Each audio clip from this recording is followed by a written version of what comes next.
Hello, everyone, and welcome back to the AIM on MS&T podcast. I'm your host, Kate, and I'm so glad you have joined us today. If you are new here, let's catch you up. AIM stands for Academia, Industry, and Military, which are the sectors that form the foundation of the modeling, simulation, and training community right here in Central Florida. Together, they make up what is known as Team Orlando, a collaborative partnership driving innovation and mission readiness through MS&T. Each episode, we sit down with leaders and innovators within the MS&T world to talk about what's new, what's next, and why it matters, especially to our Team Orlando community.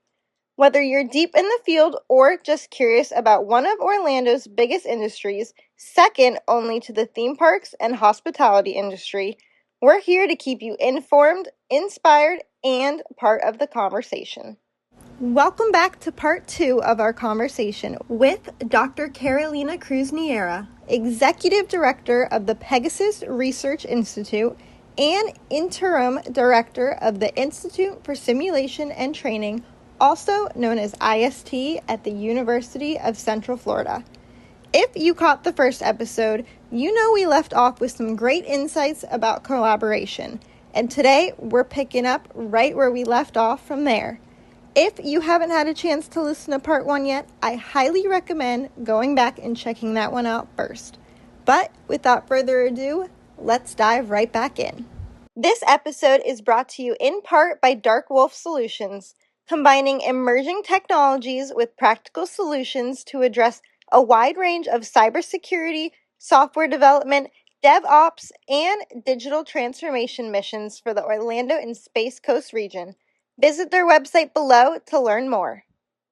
Team Orlando is a great example of powerful partnerships. What advice would you give to other government and academic organizations that are interested in partnering with the UCF or IST?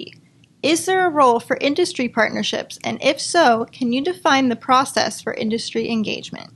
Well, of course, partnership is key. Partnerships with defense organizations, government organizations, and government, local and federal, of course, and of course industry partnerships. I mean, that's absolute key. So UCF is being terrific at partnership with industry right now. In the last, I would say, year and a half or 2 years, we actually have developed our own department within UCF for advanced partnership development. There's been initiatives like, for example, the Pegasus Partner Initiative within UCF, which is for industries that want to really solidify their partnership with UCF. It has many different facets, that partnership, because again, let's don't forget, UCF is the University of Central Florida. Right. So our primary mission is educating the next generation of workforce. So that brings a lot of value to the table when you do partnership, especially with industry, because right now we are the top providers of workforce for the aerospace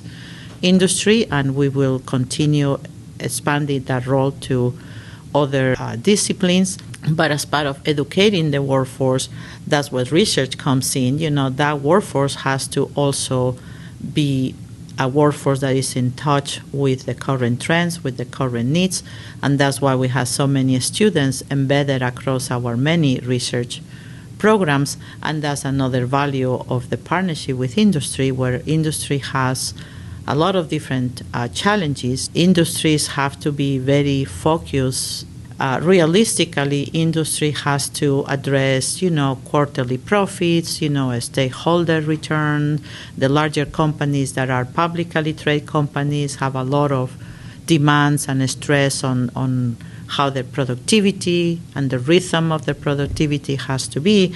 So the role of the university, IST, the Pegasus Research Institute, and many other research organizations within UCF, in a sense, we are future scouts. So our partnership with industry, on one side, is we look not at the next thing, but the next thing. So while industry is doing the next thing, by the time they are ready to do the next thing, we already brought them there. So then they can very quickly continue their moving forward, and then we will move again to the next or the next thing. But again, the value the integrated value or the return on investment, in a sense, that we bring by being a university-grounded research organization is that those results that we provide to industry, they get to some extent packaged with the workforce that develop those innovative results. So most of our projects tend to be aligned with the graduation cycle of the students, whether they are PhD students, master students, undergraduate students, or even postdoctoral fellows. If we work in these partnerships, the project address whatever next challenging need that industry might have. And by the time the industry is ready to absorb that, those students actually are ready to graduate. And then we do potentially the tech transfer and the people. So now they gain the results and the expertise internally. So that's a huge, huge value for industry. And that's why those partnerships with industry are critical and also very, very successful. The true test of innovation is in its real-world impact. How do you integrate emerging technologies such as AI, eye tracking, and digital twins, and apply them effectively into real-world applications across government, military, and healthcare? Oh, that's a challenging question. And again, it's another one of those, hey, I'm not going to give you my secret business solution plan, but of course I will. So first of all, to integrate all these technologies and be successful and, again, provide value and a good, let's say, return on investment on our collaborations and partnerships is, again, multidisciplinary collaboration is key. We cannot work in a vacuum. Right. If you are our partner and our collaborator, whether you come from industry, whether you come from a defense organization or any other organization, we are going to have a very dynamic interaction with you at all times because you bring the problem, and as we get deeper and deeper in finding a solution and integrating, for example, a lot of the amazing work that we're doing with drones, the amazing work that we're doing on digital twins, we need to have a very open relationship with you because, are we going on the right direction? Is this addressing what needs to be addressed? And set very clearly the path and having a very, very, again, synergistic, open collaboration. To me, that's the key of success because then we all know where we are standing.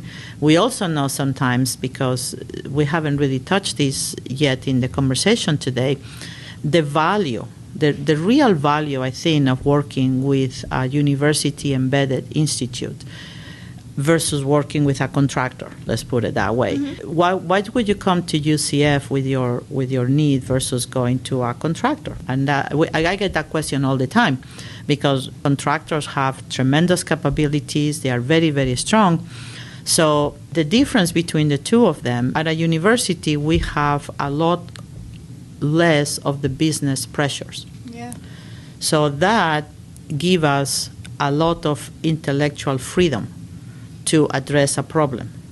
So we are, to some extent, calculated risk takers on how we approach solutions because we don't have some of the more business constraints that we might have. Also, perhaps we don't have the time constraints, where this has to be exactly delivered by this exact day. In some cases, we do, of course, and when it happens, we do that. So we can be a little bit more risk takers or organic as we approach our solutions, and we have extremely strong, good partnerships and collaborators with contractors because, again, as we solve these very challenging problems in perhaps a little off the beaten path approach, those are being solved with very robust students, and many of those students have migrated from our programs to be very successful in the contracting world and lead their companies to be very strong, very solid contracting companies. So in a sense, like I said, we are more, to some extent, the scouts before the cavalry arrives, to some extent. So I think that's something that we need to understand when you come and work with a group like ours. Given all the innovation happening, are there any new projects or developments regarding IST or PRI that you can talk about that you'd like to share with our listeners? Oh my God, this could be like a 10-hour or 20-hour conversation.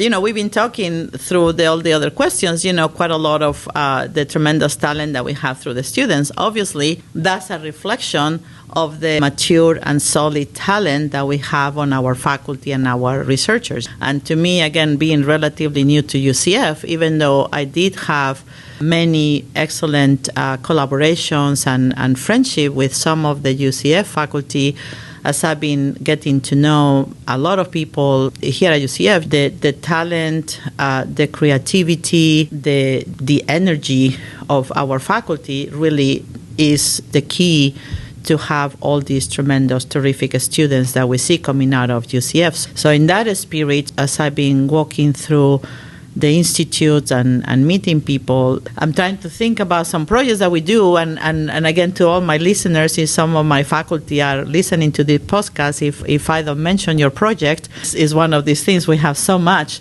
that we'll see. But like, for example, we have several projects that are related to the world of defense, and with AI coming so strong. So we have 2 or 3 different teams here in the institute that are working at how do teams that are mixed human beings and AI kind of beings, how do we work with this? As humans, we have a lot of different, let's say, interesting cognitive ways on how we communicate with others. It's not only verbal, we give each other cues on how our conversation is going, for example. And that sometimes develops complex social relationships between us that have to do with trust, that have to do with liking each other, that has to do with level of comfort when we interact with each other. Now we're bringing AI, and we are starting to see many situations, especially in defense, where AI has to be a member of the team. Yeah. Well, what does that mean when you have an AI as a member of your team? So we have several projects here that I find very exciting, where we are looking. We have Dr. Steve Fiori, Dr. Sean Burke, Dr. Florian Jens, Dr. David Metcalf, for example, that are working on this kind of teams, hybrid teams challenges. What are those dynamics? How far can AI be embedded in the team? Potentially cause maybe social disruptions on the functionality of the team, what kind of elements that AI needs to, what kind of cues that AI needs to give back to the humans so the humans can trust that AI as a team member. How far does the autonomy of AI needs to happen at this moment when we all are leaning that the AI is probably not that tool that you let it make decision making, right? But if it's giving you advice for you as a human to make decision making, how far are you taking those comments? So things of that nature. So to me, that's incredibly exciting work because it's the future. So at some point, we're gonna have to go into the science fiction world. It might become the real world. So that's a thrust of research that is happening here at IST that is very, very exciting. We have some other teams that are doing quite a lot of work with drone technology. So again, drones intersecting with AI. Right now, autonomous vehicles to some extent are not really that autonomous. They are autonomous in the sense that they go to the field, to the missions, without a human being in them, but there is still a lot of human intervention to control that vehicle, whether it's a drone on the air, whether it is a truck on the ground, or is some underwater vehicle. They don't really go on their own. There's still human intervention, but as we need more and more and more of these drones out there in the field, now we have perhaps situations, and we see that growing within defense, where a single individual might have to manage multiple of these autonomous vehicles. So how do we facilitate from a systems perspective, from a technology perspective, what kind of systems, what kind of technology we can develop to control those drones, to maybe give them really some true autonomy, so AI autonomy, where they understand the mission, they go, they do the mission, but at the same time, if we need human intervention, how do we tell the AI, stop right this minute, I don't want you to control this anymore, because now me, human, I'm taking control. I got 10 drones out there, But these two are coming under my direct control, but I'm still not breaking the formation with everybody else. So those kinds of challenges is at the system level, how those systems need to be designed so we balance the autonomy with the human intervention, with how do we handle the unexpected. They have a mission. We all know missions normally don't go exactly the way they are planned. Mm-hmm. So the AI takes care of the known expectations of the mission, but at some point somebody else is. So there is a lot of exciting projects of that nature related to the world of defense that, like I said, we can spend 3 days talking about them. So what I would do is keep an eye on us, keep an eye on our website, on our social media, because sometime on the early spring we hope to do a big open house so people can come and actually see and live these projects with us. So just keep an eye on us. As we come to the end of this episode, we like to end off on asking the specific question. What would you tell someone that you wish someone had told you when you were deciding your future career? Oh my God, I answer that question to a lot of our students and even younger faculty almost on a daily basis. There are a lot of things that I would like. For me, I came into this world with no mentorship. I started having mentorship when I was a young faculty. I was extremely fortunate when I became a young faculty that a senior faculty took me under his wing and he gave me an excellent mentorship. But up to that point, I had zero mentorship. So I kind of made it up as I was going. I mean, to me, perhaps one of the things that I tell everybody, this career, if you want to do it well, if you want to be successful, is a very hard and challenging career. It's not a 9-to-5 job, I can tell you that. Because when you work in the world of innovation, in the world especially applied research, you don't look at the time. So that's something that I discovered in my own way when I was young. So that leads to the next thing that the younger generation should hear. You don't come into this career because you want to make money. Because I hear this a lot sometimes. Oh, well, I'm going to go into that because they are high-paying jobs. Yes, right. They are. But to me, that's a consequence. It's not a goal. Because in order to get the high-paying job, again, it comes with the nature of the beast is not a 9-to-5 job. Your head never sleeps. You are always thinking what's the next challenge. You are always thinking, simple example, I was here last night until I don't know what time, my family kept texting me, Mom, are we going to have something for dinner, Yeah. And all that kind of thing, And I'm like, oh, I'll leave in 30 minutes. And 2 hours later, I was still here because I was, especially now in my position as a director, my administrative job does happen typically during the day, business hour, but my research work, now it happens after hours. And I was in the middle of trying to come up with something to be able to tell my team later today. And my brain was like, I'm almost there. Hold on, I'll go home to do dinner a little later. But I can start seeing the sparks of the light bulb, but the light bulb hasn't come on yet. So I think that's something that the younger generations have to hear. You have to come into this world because plain and simple, you love it. You want to do this independently of your financial retribution, independent of whether or not you get an important sounding title, those kinds of things. Those are consequences, and many of us can achieve that. But those are not the goals. Those are not the motivations. You have to come here because you really like it. That's the fundamental thing that, like I say, I discovered. I love it. I like it. It's fun, but when I was doing it, I was kind of cruising along. And of course, tell you, I wouldn't call it sacrifices because for me it has not been a sacrifice because I like doing what I do. But again, understanding if you want to have a life where you work a certain window of time and then you just go home and do your hobbies and do your things and your whatever, this might not necessarily be the best career choice because, okay, you'll go through it, but you wanna be me or you wanna be many of our researchers and faculty here at IST, it's not gonna go in that direction. But it is amazing. If you love it, it's not an issue. It's not we just like it. It's fun. Thank you for all your insight and taking the time to talk with us today. Before we sign off, where should our listeners go to find out more about UCF IST? Well, right now, our main source of information, of course, is our website, ist.ucf.edu. We, of course, have our social media channels, so follow us on LinkedIn, in Instagram, in Facebook, in X. And also pay attention to our announcements because we are going to start we're going to start opening the doors a little bit more and have many opportunities for the community to come and meet us and see us. With that, that's a wrap on this episode. Thank you for tuning in. Want to stay in the loop on what's happening in the modeling and simulation and Team Orlando communities? Head to teamorlando.org and follow us on LinkedIn, X, and Facebook for all the latest updates and upcoming events.